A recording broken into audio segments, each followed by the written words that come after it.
If you need a break from profiteering in the game, then volunteer-run youth club Ridgeway Rovers should be the tonic. David, a graduate in the 80s, inspired a player called Harry in the 90s to adopt both Beckham's haircut and his work ethic. I had heard one story that he came home from a semi-final of a cup. He got dropped off on a minibus in his house near the school. The bus has gone round its route, dropping other players off. And as it come back after this game, Harry's wearing a different tracksuit, going out for a run to get fit. So he's just played a full game and he's out running.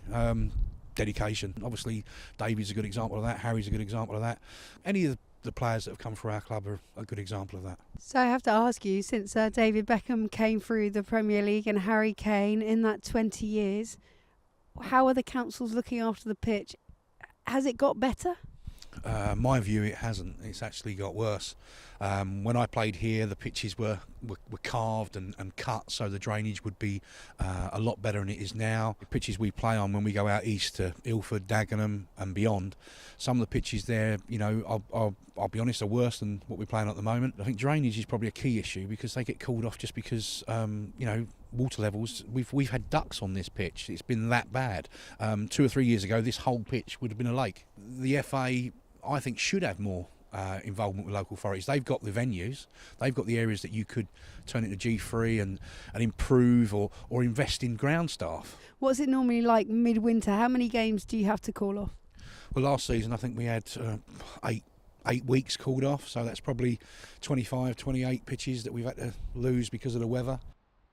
Blocks of cancelled games in previous years have seen kids quit and renege on their subscriptions, plunging the club into debt, risking its future. Kane may never have pulled on this golden boot if Ridgeway Rovers had not been on hand to lend their support after his early rejection from Arsenal. The manager of the team at the time was one of our coaches, and he basically said to him, Harry, don't feel bad about it, come back and play with your mates.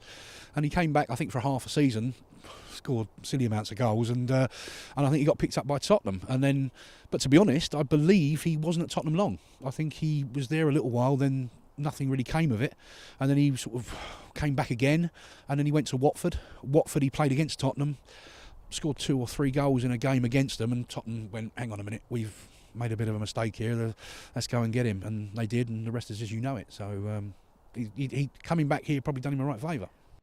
Marshall was glad the FA didn't sell Wembley, but wants to see more evidence of profits from TV rights going to the grassroots.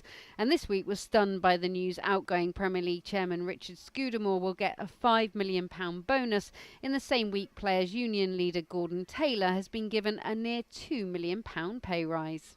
Dinosaurs. Total dinosaurs. I think they are out of touch. I think it's all about themselves, and it's not really about the game. At the end of the day, it's a case you just need somebody who's just got their finger on the pulse of what's going on out there, both in grassroots and in the leagues, and what people need, and solve those problems.